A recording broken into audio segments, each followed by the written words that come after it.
Vamos abrir as nossas Bíblias em Marcos, capítulo 3.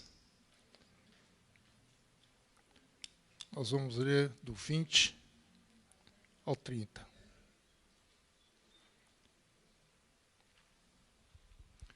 Marcos, capítulo 3, do versículo 20 ao versículo 30. Então,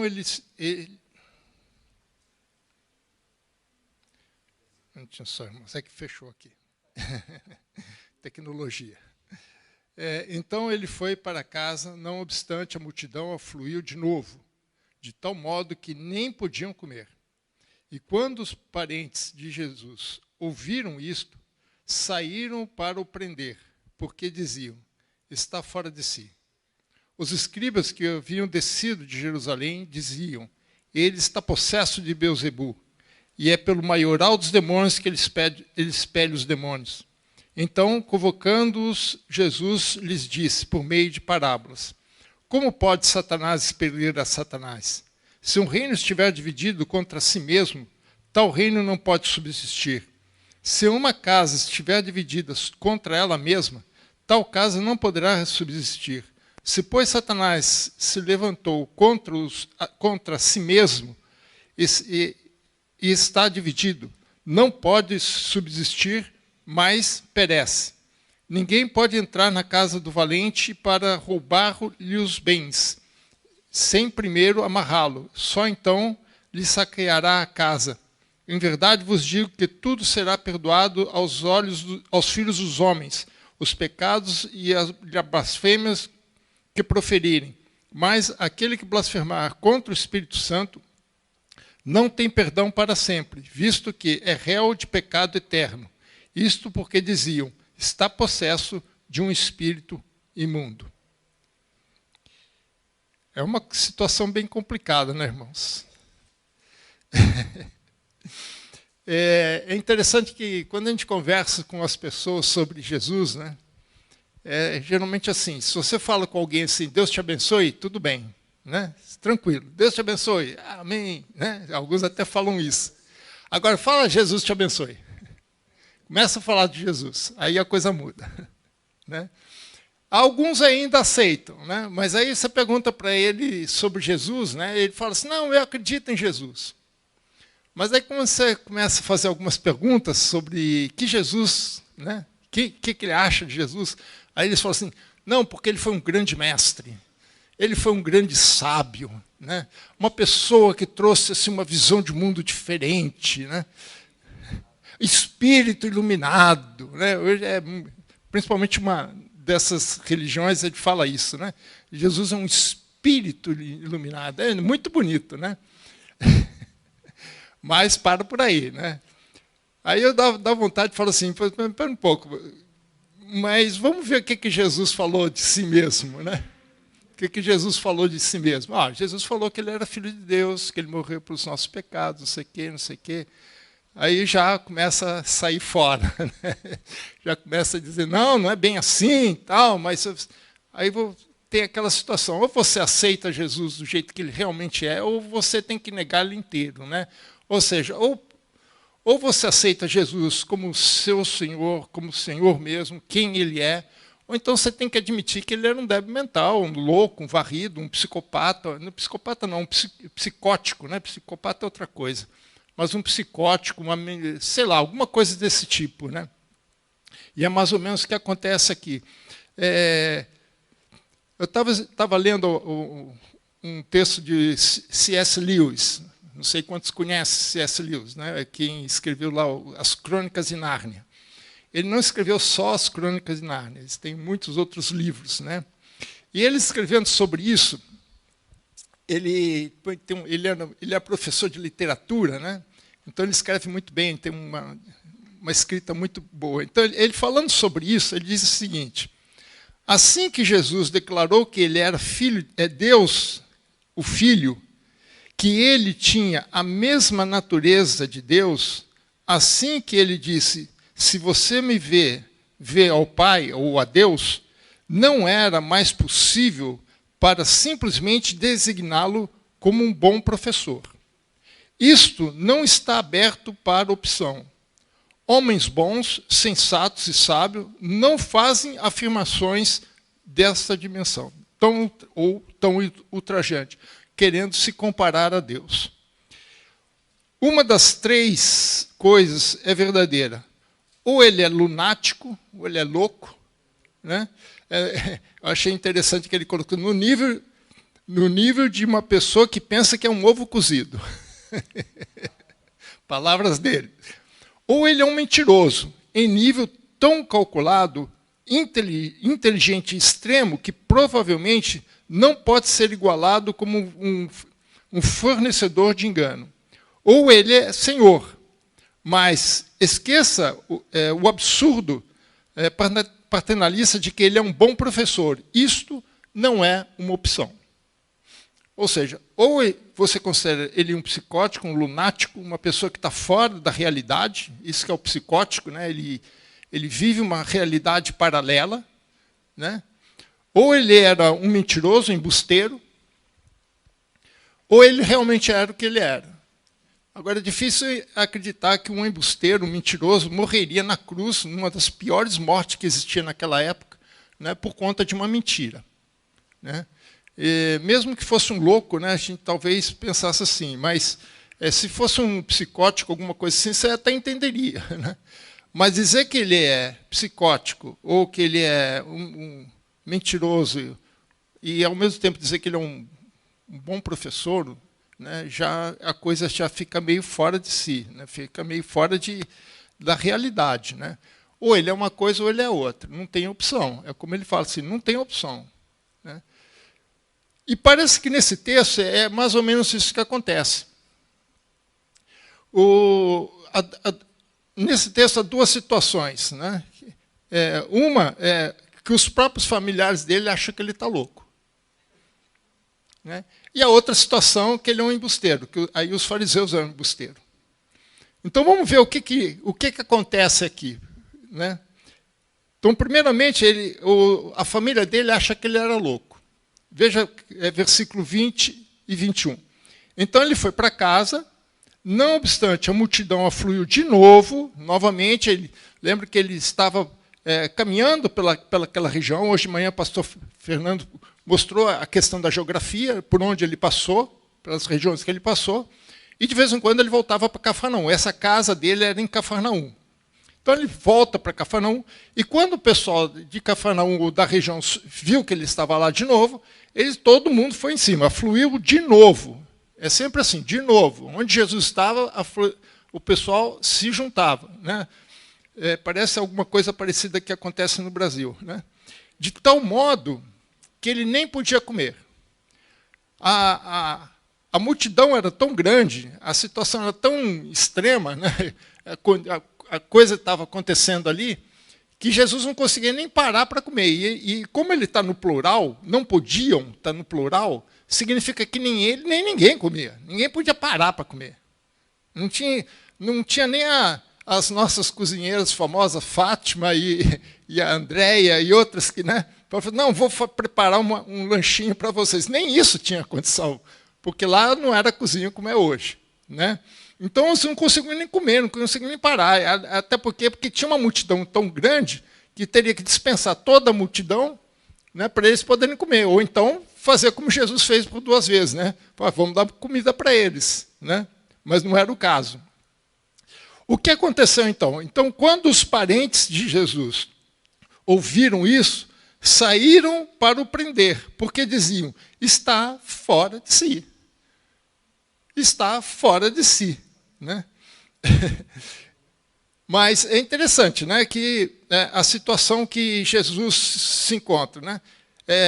O próprio Jesus aceitava aquela situação. Ele sabia que ele tinha que agir daquele jeito em prol das circunstâncias que ele estava. Né? E Jesus nunca se importou muito com a questão, com esse tipo de questão. Uma outra oportunidade que aconteceu isso, Jesus estava a caminho, né, de Jerusalém para Galiléia, ele parou na região samaritana, né, e ele, lá no capítulo 4 de João, E ele conversa com uma samaritana, né? Enquanto os apóstolos vão até a cidade comprar comida, vão até o supermercado lá, McDonald's, comprar alguma coisa assim, ele fica lá conversando no poço, né, com uma samaritana. Aí ela vai até a cidade chamar os cidadãos da cidade, e os apóstolos chegam, né, e falam assim: Senhor, come alguma coisa. E Jesus falou uma frase muito interessante, capítulo 4, versículo 34 de João. Ele diz assim, João 4,34, ele diz assim: a minha comida consiste em fazer a vontade daquele que me enviou e realizar a sua obra. Ou seja, para Jesus, aquela dificuldade de se alimentar era secundária. Ele poderia até fazer assim um jejum forçado. Hoje de manhã nós fizemos em favor do Brasil, foi decidido. Mas aqui não, aqui era forçado, porque não tinha condição. Mas Jesus não se importava com isso. Ele se importava mais com as multidões. Ele se importava com as necessidades das pessoas. Eles viam que, como nós lemos hoje, na abertura, em Isaías, né, Jesus foi enviado para anunciar o Evangelho, libertar os cativos, curar os enfermos. Então, Jesus, para ele, isso era a coisa mais importante. Ele não se importava se ele ia ter um jantar bem feito ou não, né? Mas a diferença é aos seus parentes. Os seus parentes, vendo aquelas, sabendo, eles possivelmente não estavam em Cafarnaum, possivelmente estavam em Nazaré, sabendo da situação, alguém foi até, não era uma distância tão curta, mais ou menos 30 quilômetros, se não me engano, de distância. A notícia já tinha passado pela Galileia toda, de alguma forma isso chegou aos familiares, e os parentes dele foram lá falar com ele, né? Eles foram falar com ele. Então, em outra passagem, fala que foi a mãe e seus irmãos. E um dos irmãos é Tiago, que a gente conhece na Bíblia, quem escreveu a carta de Tiago. E o outro irmão era Judas, que escreveu a carta de Judas. Então, eles foram lá para quê? Para prendê-lo.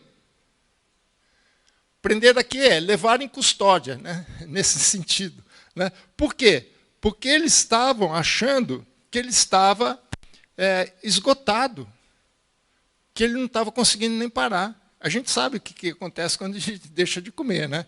Por muito tempo. Mas ele achava que ele estava esgotado, que por aquela andança toda, ele estava com um estresse, alguma coisa assim. E que é pior, ele estava mentalmente perturbado por aceitar toda aquela situação. Por isso que eles falaram assim, olha, ele está fora de si. Né? Na versão King James, ele fala assim, ele perdeu o juízo. Na versão na linguagem de hoje, ele fala, ele ficou louco. Ou numa versão mais popular minha aqui, né, a versão Felipe Revista e Atualizada, ele surtou. Ele pirou. A versão do pastor Fernando. Ele pirou, ele está louco. Ele aceita essa situação, as pessoas vão atrás dele, tem alguma coisa errada aqui. Ele não consegue nem parar para comer, esse cara deve estar com um problema mental.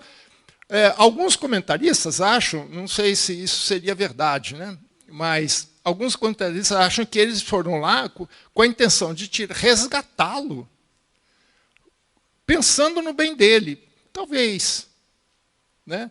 Mas, pelo fato de dizer que ele estava fora de si, eles começaram a duvidar da capacidade mental de Jesus. Eu fazendo essas conjecturas, né, eu estava pensando na questão de Maria, porque Maria foi junto.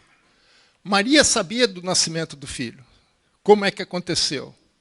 Maria se lembrava da presença do anjo. Eu não sei quantos aqui tiveram um anjo que vieram anunciar que você ia ter um filho. Em casa não foi, não sei se foi com a pastora Mabe. Não foi, né, Gisele? Não foi, mas com Maria foi. E ela conhecia também a sua prima, Isabel, também a mesma coisa. Ela tinha experiências com Jesus desde criança, a presença dos pastores, a presença dos reis magos. Ela sabia de tudo. Ela não entendia nada, irmãos. Eu acho que qualquer uma que estaria aqui, tivesse passando pela experiência de Maria, também não ia entender nada. E eu fico imaginando como é que ficaria a cabeça de Maria vendo o filho fazendo essas coisas. E os irmãos ainda instigando, porque a Bíblia mostra que os irmãos consistentemente ficavam contra o irmão, o mais velho. Jesus era o mais velho, Tiago era o segundo. Né? Então, a família estava assim meio que... A Maria estava meio que perdida, em que se ela continuava apoiando o seu filho Jesus, mesmo sem entender, né? Ou se era levado pelos filhos, os demais filhos que estavam, mãe, o Jesus está doido. Jesus surtou. Veja o que está acontecendo lá. Vamos lá, vamos pegar esse cara, pelo menos para ele dar um tempo. Para ele, pelo menos, dar uma descansada, se alimentar, porque possivelmente a falta de alimentação está dando problema para ele. Ou seja, Jesus está doido. Jesus é um louco, deve ser, não é possível. Mas os ensinamentos de Jesus provavam o contrário. É como eu disse, um louco não ensina o que Jesus ensinava. Um louco, por mais louco que seja, o máximo que ele consegue é aquelas que a gente chama popularmente, acho que o pastor Odair conhece esse termo, né? Filosofia de botequim. Né? Filosofia de botequim é o máximo que ele consegue. Aquelas filosofia barata, né? Trivial. Mas os ensinamentos de Jesus não eram nada triviais. Eles eram simples, práticos e objetivos, mas extremamente profundos. Jesus tinha uma capacidade de comunicação tal que, por mais simples que ele falasse, as pessoas entendiam, só aqueles que se achavam PhD em teologia. Né? Aí era complicado, né? Porque os caras que perguntam, qual é a referência sua? Qual é o teólogo? Né? Quem que você está citando? Onde é que está aqui? Como é que é? Mas as pessoas simples entendiam. Veja, por exemplo, duas passagens que mostram isso. Capítulo 1, de Marcos, capítulo 1, versículo 22. O texto é muito simples e maravilhoso. Veja só, 1, 22. Maravilhavam-se da sua doutrina. Eles ficavam encantados, maravilhados, extasiados com a doutrina de Jesus. Mas por que isso? Porque os ensinava como quem tem autoridade e não como os escribas. Aqueles que eram PhD, aqueles que tinham doutoramento em Harvard, em Oxford, Cambridge, né? Nas melhores universidades, né? Hoje em Israel seria a Universidade Hebraica em Jerusalém. Esses ensinavam, mas as pessoas só falavam, Mas quando Jesus ensinava, a maneira objetiva que ele ensinava, as pessoas ficavam encantadas. Por que afluía tanta gente? Não era só por conta de curas, não. Porque a maior parte do tempo que a gente vê é Jesus ensinando e não curando. As curas eram depois. Você vai ver sempre assim, Jesus discutindo, Jesus conversando, Jesus ensinando, Jesus fazendo isso. Isso não era coisa de um louco. Não era uma coisa de quem estava fora de si. Uma pessoa louca, uma pessoa fora de si, ela não chama tanta atenção. Chama talvez por uns 5 minutos. Como a gente diz no popular, os 15 minutos de fama. Depois disso acaba. As pessoas começam a perceber, começam a ver que a conversinha está se repetindo, fala a mesma coisa 500.000 vezes, que não tem profundidade, que a coisa é muito rasa. As pessoas percebem isso. E veja só, capítulo 6, versículo 2. Chegando o sábado, sempre é sábado, né? O sábado é sempre complicado, né?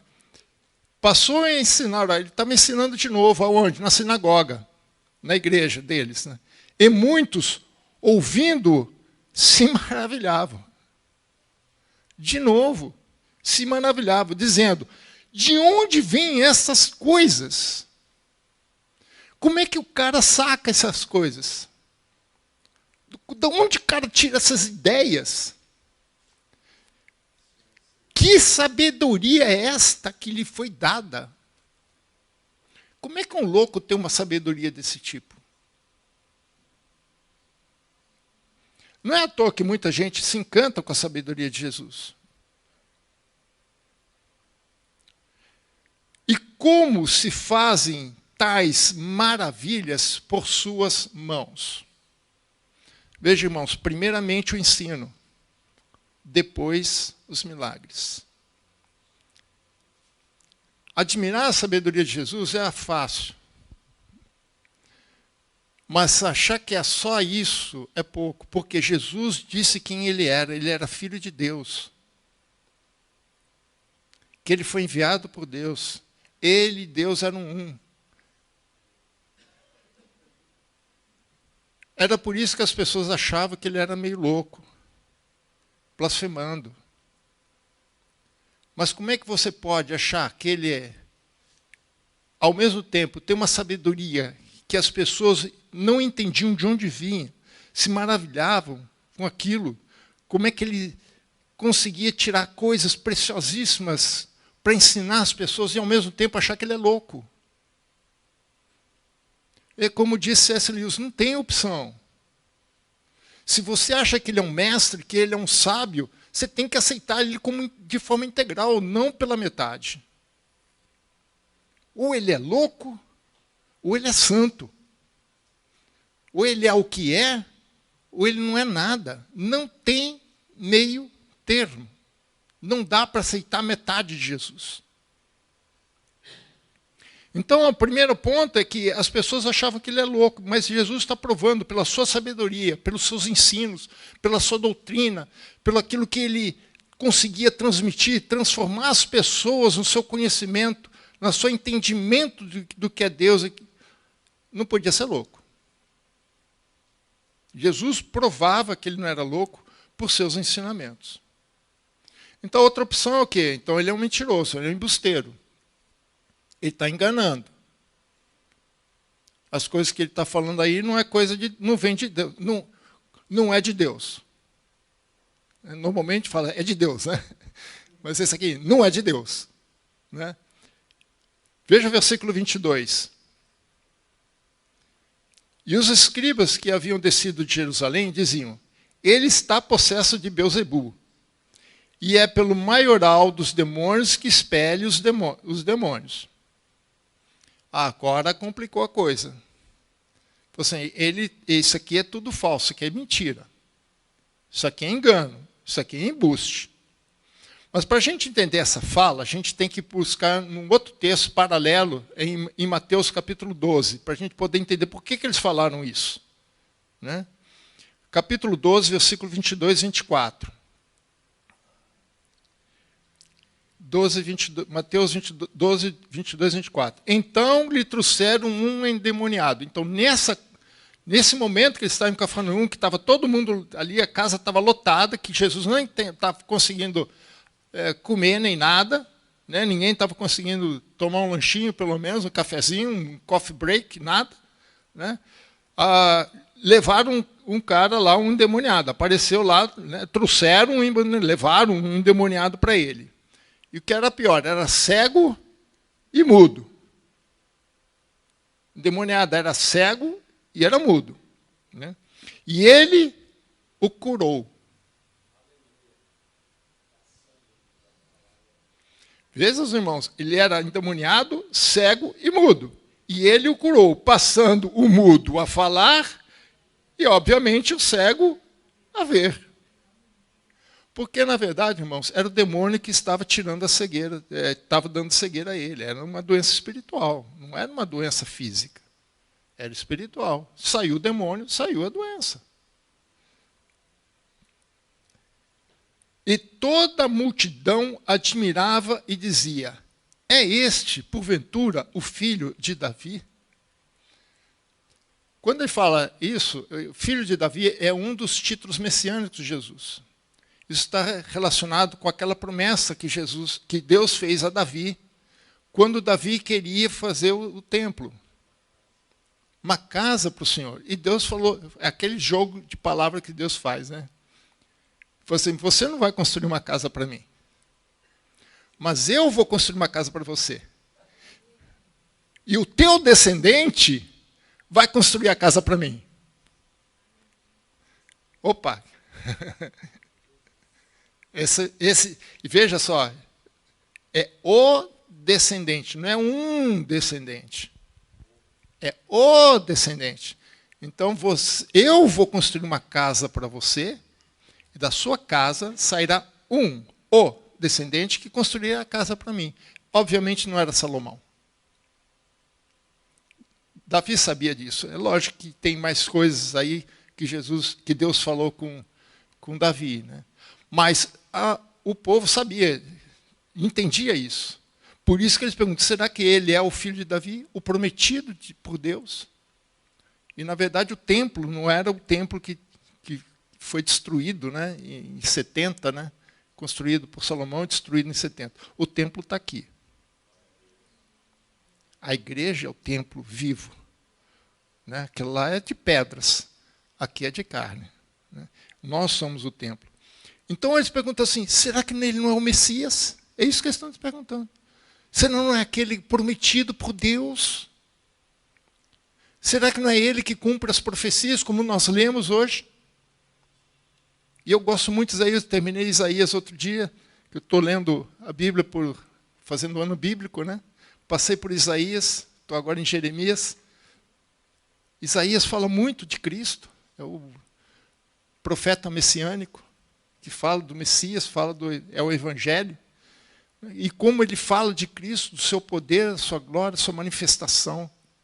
Como nós lemos aqui, Salmos, Isaías 61, 63 e outros mais. Então, será que é ele? Será que o tempo de Deus chegou? Finalmente, alguém com um pouco de sensatez. Né? Mas o problema é o mais, irmãos.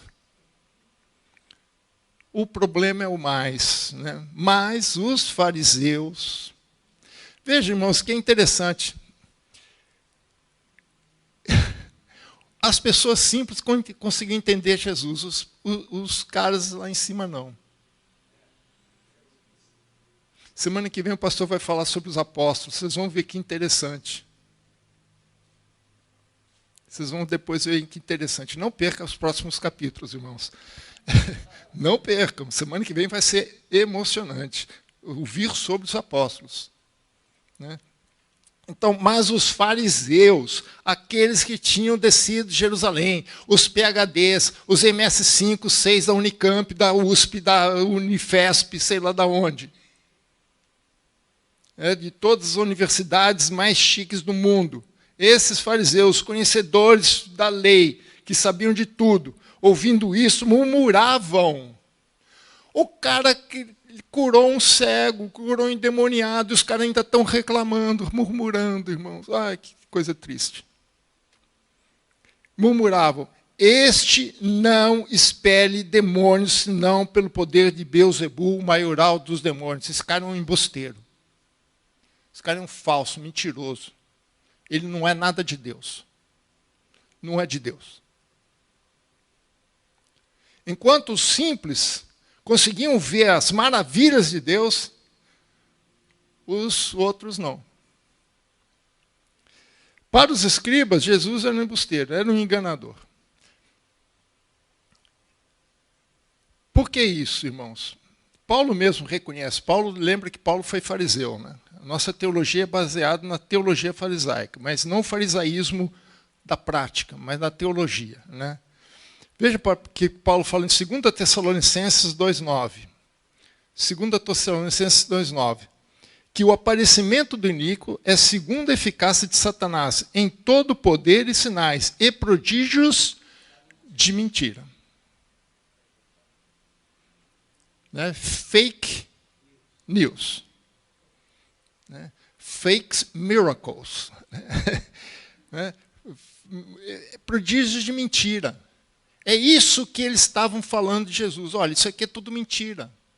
Por quê? Porque ele está agindo, eles estavam acusando Jesus de praticar prodígios de mentira através da eficácia de Satanás, que ele está chamando aqui de Beelzebul. Né? Agora, quem que era Beelzebul? Né? Há duas linhas. A principal linha que se tem né?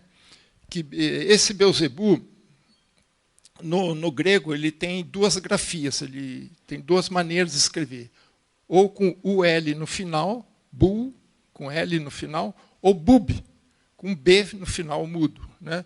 Por isso que foi traduzido para o português de Baal-zebub. Né? No grego é Beel-zebub. Baal-zebub era um deus dos filisteus. Veja comigo, 2 Reis 1:2, só para os irmãos terem referência. 2 Reis 1:2. E caiu Acasias pelas grades de um quarto alto em Samaria, e adoeceu. Enviou mensageiros e disse-lhes: ide consultai a Baal-zebub, deus de Ecrom, e se sararei desta doença. Depois ele continua falando sobre isso. Então, só para os irmãos terem referência, que Baal-zebub seria esse deus da cidade de Ecrom. Ecrom era uma das 5 cidades dos filisteus. A outra era Gate, Ascalon e outras, né? Então, era uma das principais cidades filisteus. Então, vai lá consultar Baal-zebub.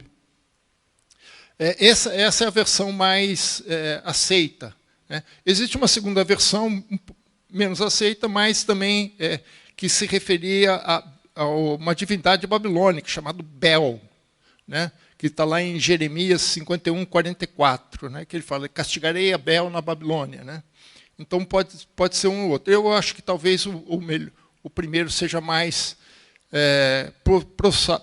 provável, né? Mas não sabemos. Mas o importante aqui é que eles chamam o demônio de Baal-zebub, né? Zebub.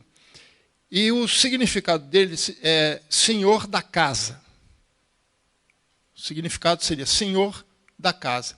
E é por isso que Jesus vai responder a eles com 2 parábolas sobre isso. Né? Mas Jesus teve vários embates sobre isso com eles, né? Em relação a que Jesus fazia as coisas, né, de forma enganosa. Ele enganava o povo, que ele tinha um outro poder por trás que não era o poder de Deus. Veja, por exemplo, João capítulo 8, versículo 44. E aqui a gente explica um pouco por que essa dificuldade das pessoas enxergarem a Deus, né, os feitos de Jesus. Em João 8:44 está falando: vós sois o diabo. Jesus inverte a coisa aqui. Vós sois o diabo, que é o vosso pai, e quereis satisfazer os desejos. Ele foi homicida desde o princípio e jamais se firmou na verdade, porque nele não há verdade. Quando ele profere mentira, fala do que lhe é próprio, porque é mentiroso e pai da mentira. Então ele está mostrando para as pessoas que, na verdade, a coisa é ao contrário. Agora, o principal da argumentação de Jesus aqui é no versículo 45 e 46, que ele diz: mas, porque eu digo a verdade, não me credes. Quem dentre vós me convence de pecado? Ou seja, quem dentro de vocês me convence que eu estou mentindo? É isso que Jesus está falando. Quem de vocês aí, vocês que são mentirosos, vocês que são falsos, quero ver você provar que eu estou mentindo.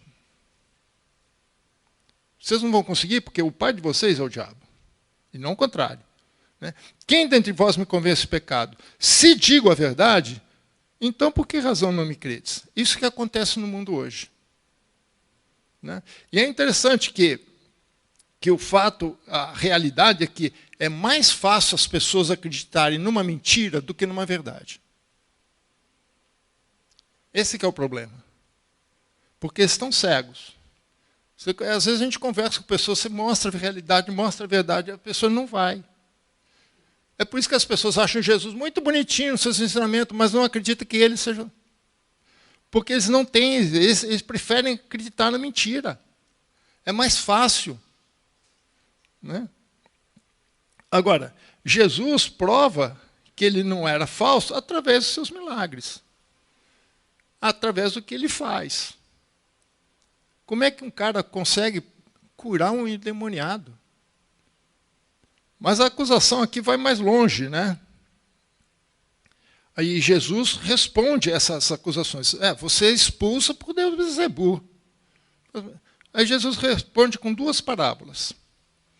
E as duas parábolas, para mim, têm relação com o próprio nome do demônio, né? A primeira parábola é a parábola da casa dividida, ou do reino dividido. Versículo 23 e 26. Então, convocando Jesus, lhes disse, por meio de parábolas, como pode Satanás expelir a Satanás?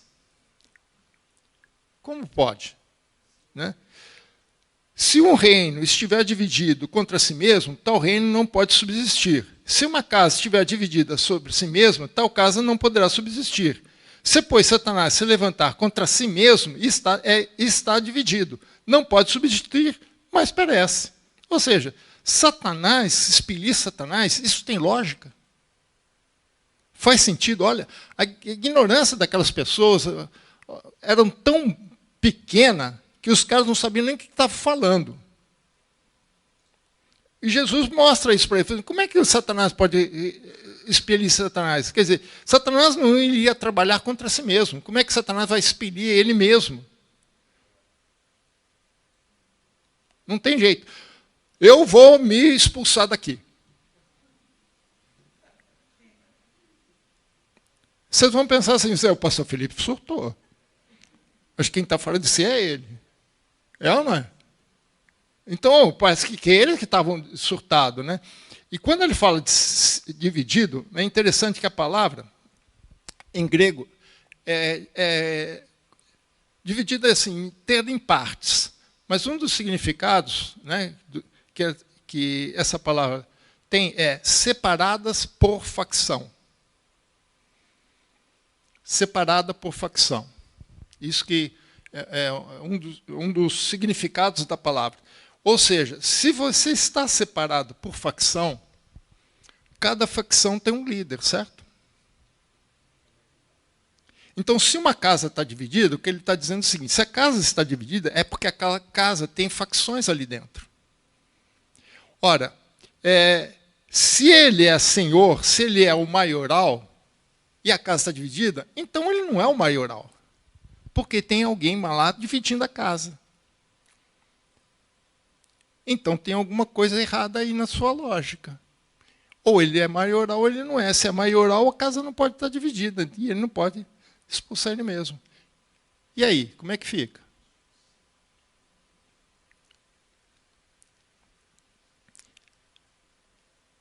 A segunda parábola é a parábola do valente. Que ele diz assim, ninguém pode entrar na casa do valente para roubar-lhe os bens, sem primeiro amarrá-lo. Só então lhe saqueará a casa. Vamos pegar o texto paralelo em Lucas 11, 21, porque ele tem alguns detalhes interessantes que ele fala. Em Lucas 11, 21 e 22. Ele fala assim, quando o valente, bem armado, o valente está bem armado, guarda a sua própria casa, ficam em segurança todos os seus bens. Sobrevindo, porém, o quê? Um mais valente do que ele, vence-o. Tira-lhe a armadura em que confiava, ele divide os despojos.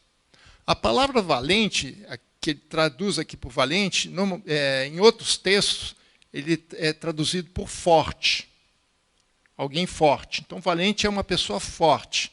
Então, o que ele está dizendo assim, sobrevindo alguém mais forte do que ele, e força, muitas vezes, nos textos, significa poder, autoridade, ok? Não é só força física que essa palavra significa, mas também poder e autoridade. E veja, o valente, ele guarda sua casa, tem sua armadura, tem suas proteções, ele está armado,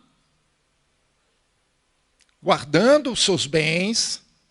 Aí vem um que é mais forte que ele, ou seja, tem mais autoridade que ele, tem mais poder do que ele.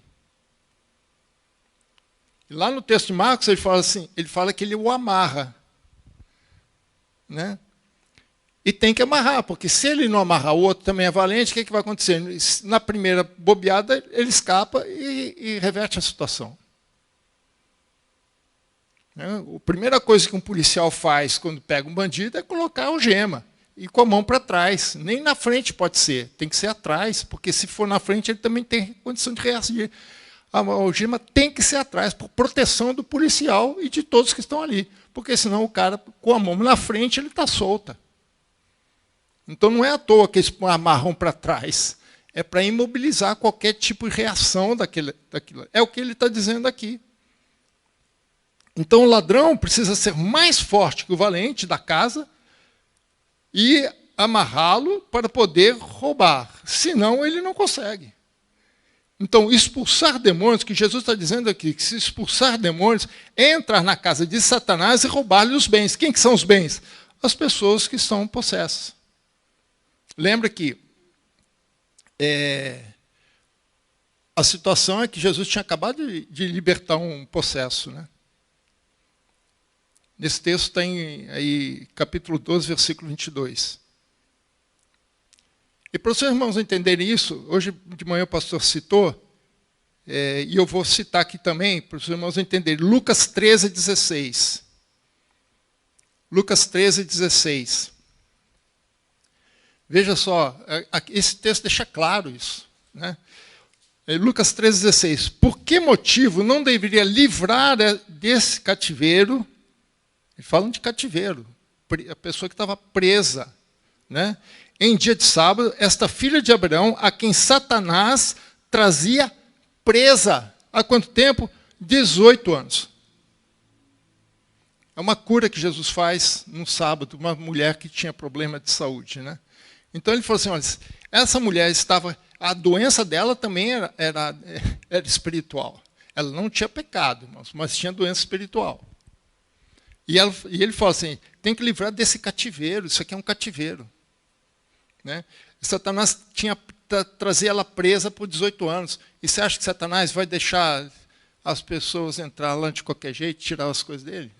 É lógico que não, ele reage. O fato de Jesus ter libertado o homem endemoniado provava que ele era mais forte do que Beelzebul, ou seja, Satanás, e que o inimigo não podia detê-lo. Ou seja, o valente da casa é Satanás. Quem entra para roubar é Jesus. Só que aqui não é no sentido de roubar, é no sentido de libertar. Né? Inclusive a palavra que usa em Marcos, né? É interessante questão de saquear, né? Ele tem a palavra tem uma preposição que indica intensidade, que aumenta a intensidade do verbo. Mas essa preposição não aumenta a intensidade na ação do verbo, mas no resultado da ação. Então, o resultado é mais intenso. Ou seja, ele não simplesmente rouba, mas ele faz a rapa. É isso que ele quer dizer. Ele entra lá e faz a rapa, tira tudo. Deixa a casa vazia. Esse é o conceito da palavra. Por isso que ele fala saquear ou despojar. Então, quem quer que expulse Satanás tem que ser mais forte do que o próprio Satanás. Então, Jesus está provando assim, olha, eu não sou doido e eu não sou embusteiro. Eu não sou mentiroso. Se eu ensino o que ensino, é porque eu não sou louco. E se eu consigo expulsar os demônios, é porque eu não sou embusteiro. Porque se Satanás expulsa o próprio Satanás, a casa dele está dividida. Ninguém se auto-expulsa. E se eu entro na casa de Satanás e liberto as pessoas que estavam sendo presas por ele, é porque eu sou mais forte do que ele. Então, irmão, só tem uma terceira opção. Se não é mentiroso e se não é louco, a terceira opção, ele é o Senhor, ele é o Santo de Deus. E é isso que ele fala, mas não em Marcos, mas em Mateus capítulo 12, versículo 28. Mateus 12, 28, que é o texto paralelo. Ele diz assim, se porém eu expulso demônios pelo Espírito de Deus, que era o embate entre eles, né? pelo Espírito de Deus, certamente é chegado o reino de Deus entre vós. Ou seja, se eu consigo expulsar Satanás, é porque eu tenho mais autoridade, mais poder do que Satanás. E isso só vem de uma pessoa, de Deus. Ou seja, sobre mim está a autoridade de Deus. Então, o reino de Deus está sendo manifestado. Entenda o que significa reino. Reino é a circunscrição de autoridade de um rei, onde um rei governa. A Inglaterra tem uma rainha, certo? Mas ela governa no Brasil? Não. Por quê? Porque aqui não é Inglaterra, nenhum país que está debaixo da autoridade dela, do Reino Unido ou qualquer coisa desse tipo. Né? Então, o rei reina, né, tem autoridade sobre aquela circunscrição dele. Então, o que Jesus está dizendo é o seguinte: se eu expulso pelo Espírito de Deus, é porque Deus está sendo manifestado na sua autoridade e no seu poder entre nós. Por isso que Jesus fez tantos milagres. Por isso que os apóstolos fizeram tantos milagres. Não é porque Jesus queria fazer demonstração, showzinho, show do milhão. Mas porque ele estava demonstrando o poder de Deus. Ele estava mostrando que o reino de Deus já tinha chegado. Porque foi essa mensagem que ele começou o seu ministério. Arrependei-vos, porque o reino de Deus chegou. Ele não está próximo, ele já chegou. João Batista fala, vai chegar. Agora Jesus está dizendo, chegou, acabou de chegar. Estou aqui. Prazer em conhecê-lo. Mas Jesus dá uma advertência para eles, né? Eu acho que Jesus percebeu que eles estavam falando besteira, né? Esses caras aí, né? Eu acho que eles não estão pensando muito bem, né? Eu acho que a caminhada de Jerusalém até aqui pegaram muito sol, né? A caminhada foi longa, né? Então vou dar uma advertência aqui para eles prestarem atenção no que eles falam. Parar um pouquinho para pensar. Às vezes é bom, irmãos. Versículo 28 e 30, de Marcos 3. Essa é uma advertência, irmãos. Em verdade, vos digo que tudo que perdoar aos filhos dos homens os pecados e as blasfêmias que proferirem, mas aquele que blasfemar contra o Espírito Santo não tem perdão para sempre, visto que é réu de pecado eterno. Isto porque, diziam, está possesso de um espírito imundo. No caso aqui, irmãos, a questão do pecado do Espírito Santo é um pouco mais extenso, né? Mas nesse caso aqui, eles estavam chamando o Espírito Santo de Beelzebu. Eles estavam atribuindo a Beelzebu uma ação do Espírito Santo. E Jesus percebeu a ignorância dele. Então falou assim, olha, cuidado com o que vocês estão falando. Presta atenção no que vocês estão falando. Para um pouquinho para pensar. Porque o pecado contra os homens, se você cometer algum pecado até contra mim, é uma coisa. Mas contra o Espírito Santo é outra coisa. Não vão comparar uma coisa com a outra. Não vão dizer que eu estou fazendo por Beelzebu, porque não é. Agora, qual o problema nisso, né? A ação do Espírito Santo qual é? É de convencer as pessoas do pecado. Isso está lá em João, capítulo 16, versículo 8. Né? Quando Jesus promete o Espírito Santo, ele diz assim, quando ele vier, quer dizer, o Espírito Santo vier, convencerá o mundo do pecado, da justiça e do juízo. Então, quem nos convence do pecado é o Espírito Santo. É o Espírito Santo. Então, ele é que nos convence. E ele também é que nos leva ao arrependimento. É uma obra do Espírito Santo. E o arrependimento nos leva ao perdão. Porque precisa ter arrependimento para ter perdão. Então, o Espírito Santo nos leva ao arrependimento. O arrependimento nos leva ao perdão. E sem arrependimento, o pecado permanece no pecador. Agora, imagina só, se uma pessoa, você não, porque você está aqui, né? Mas se uma pessoa rejeita a ação do Espírito Santo, o convencimento do Espírito Santo, pelo contrário, a pessoa ainda age de forma contrária ao Espírito Santo, rejeitando o Espírito Santo, como é que o Espírito Santo vai convencer aquela pessoa de que ela está pecando? Não tem jeito. Veja o que fala em Hebreus capítulo 10, versículo 29. Hebreus 10, 29. De quanto mais severo castigo julgais, vós será considerado digno aquele que calcou aos pés do Filho de Deus e profanou o sangue da aliança com o qual foi santificado e ultrajou o Espírito da graça.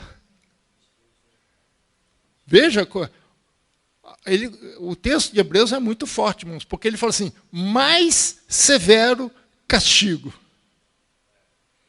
Mais severo castigo. E ultrajou, aqui é insultar, é agir de forma insolente. Era o que eles estavam fazendo. Jesus para fazer, para um pouco o que vocês estão fazendo, cara. Porque vocês estão ultrajando, porque vocês estão comparando o Espírito de Deus com o Espírito do demônio. Cuidado. E por isso que o pecado contra o Espírito Santo não tem perdão, porque ele rejeita a ação do Espírito Santo na vida dele. Não é um ato singular, é uma atitude que a pessoa tem. E o que Deus, e o que Jesus veio? Jesus veio justamente para manifestar o reino de Deus, para manifestar a verdade. Né? É o que João fala em 1 João 3,8. Primeira carta de João 3,8. Aquele que pratica o pecado procede do diabo, porque o diabo vive pecando desde o princípio. Para isso se manifestou o Filho de Deus, para destruir as obras do diabo. Agora, para destruir, ele tem que demonstrar, ele tem que provar, ele tem que mostrar, ele tem que fazer evidente. Quer dizer, a verdade, como uma luz, ela ilumina aquilo que está escuro, e as pessoas podem ver o que está acontecendo. Agora, se rejeitar essa luz, se a pessoa acha que ela já tem a própria luz e que não precisa, como é que o Espírito Santo vai poder agir? Por isso que Jesus falou assim, que se a luz que tem em vós é trevas, quão densas trevas são. Porque a pessoa fala, não, eu já tenho a luz, eu sou iluminado.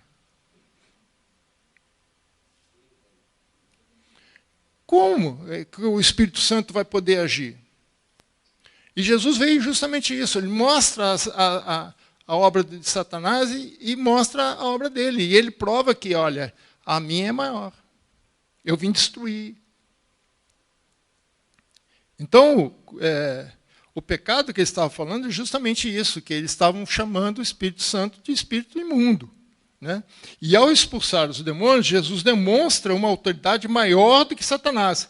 E a fonte dessa autoridade era o Espírito Santo. Então, com isso, irmãos, Jesus demonstrou que ele não era um lunático, ele não era um louco, não era um psicótico que vivia num mundo paralelo, né? Não era um desses filósofos, né? Mestres que tem uma palavrinha bonitinha. Ele também demonstrou, isso ele demonstra através dos seus ensinos, né? Ele também demonstrou que ele não era falso, mentiroso, um embusteiro, porque ele mostra claramente qual é a diferença entre a ação dele e a ação do demônio. Ele mostra essa diferença. Né? E com isso, consequentemente, ele mostra que ele é o Senhor. Irmãos, como disse C.S. Lewis, não tem outra opção. Ou é um, ou não é nada. Ou você aceita Jesus, que ele é o que ele é, ou você pega tudo que Jesus falou, joga no lixo, e aí você vai para cair na vida. Porque se você rejeitar uma coisa, você rejeita tudo dele. E aí a opção é tua. Amém? Deus abençoe, irmãos.